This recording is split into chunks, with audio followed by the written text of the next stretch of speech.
Man, I really wanted to love 1993's X-Men for the Sega Genesis, but this game, and I've talked about a lot of hard games in 16-bit superheroes, but this game is just ridiculous. It has completely kicked my ass. It is so infuriating. It is so cheap. This is a very, very difficult game.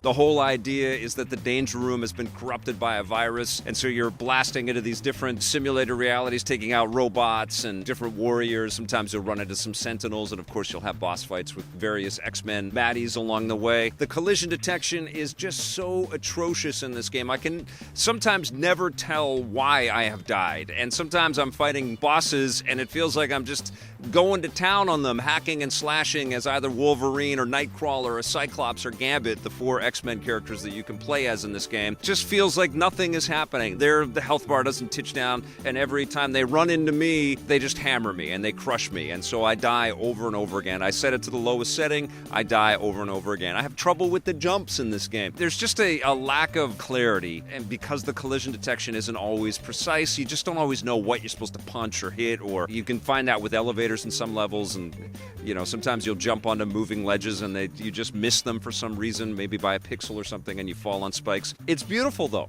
and I love the characters, and I love some of the level design, where you're going into the background and into the foreground. There's enough sort of visual elegance and sort of beautiful sprite work in this game that you're going to want to play through this stuff, and there's some interesting story threads in there. Music is kind of cool and funky as well.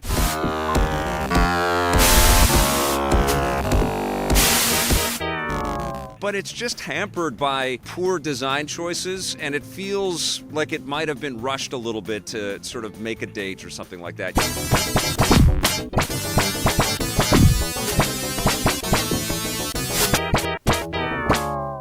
There is definitely an enjoyment here, and this is another one of these 16-bit superhero titles that I've kept going back to see if my skills have improved, because I feel like as I'm playing more and more of these, I'm starting to get into the vibe of what it was like to play a 16-bit game.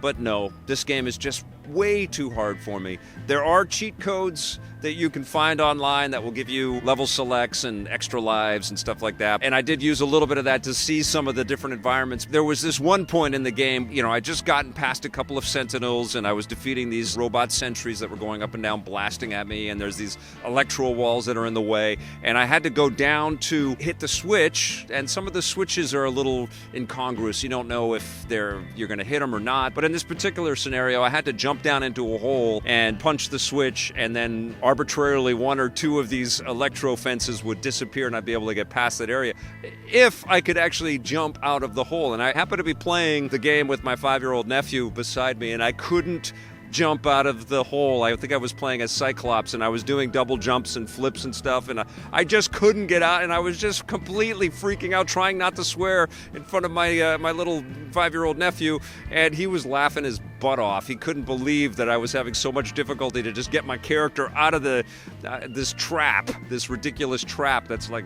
right at the beginning of the level. It's situations like that are just interminably frustrating about this game. As cool as it is, and we had Ed Annunziata on EP Live earlier this year, and I love talking with him, and I know that he created this, he created that Spider-Man game, he worked on the X-Men 2 game, the sequel to this. As much as I dig a lot of elements in this game, it is just too freaking hard. I think there's lots to love in this game, but the overall sort of quality of the experience is just too damn frustrating. So I review these games based on how I'm playing them today, not on any memories that I have of them. And you guys know I love superhero games, and I llove 16-bit stuff too. This is one of the tougher ones. As cool as it is, and as much good stuff as is in this game, I just don't find it that much fun to play. I'm going to give it a 6.5 out of 10.